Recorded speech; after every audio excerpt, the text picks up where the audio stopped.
Deep in a sunny meadow lived a little ant named Archie. Archie was a hard worker. Every day, he'd march in a long line with his brothers and sisters, carrying crumbs and leaves back to their anthill. But Archie's heart wasn't in his work. He didn't want to crawl on the ground. He wanted to soar through the sky. Archie spent his days watching the butterflies. He admired their colorful wings, how they danced on the breeze and floated from flower to flower. "Oh, how I wish I could fly like a butterfly," he would sigh. "Their life seems so beautiful and free, not like my boring life of crawling and carrying." One afternoon, a wise old butterfly named Luna noticed Archie staring up at her. She fluttered down and landed gracefully on a blade of grass beside him. "Hello, little one," she said softly. "You seem to be dreaming of the sky." Archie confessed his deepest wish. "I want to have wings like you," he said sadly. "Being an ant is so plain. We just work all day. You get to see the whole world from above." Luna smiled gently.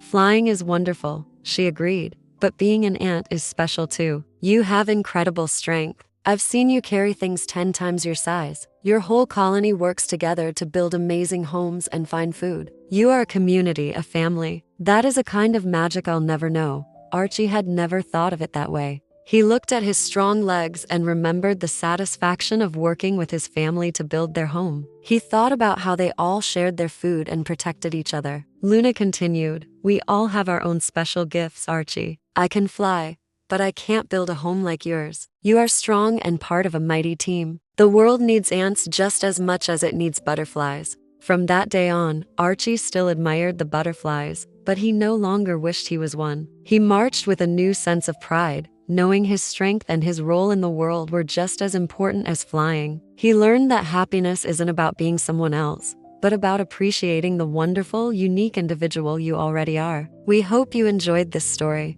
Be sure to check out our playlist for more gentle tales, and don't forget to subscribe for new videos. Thanks for watching.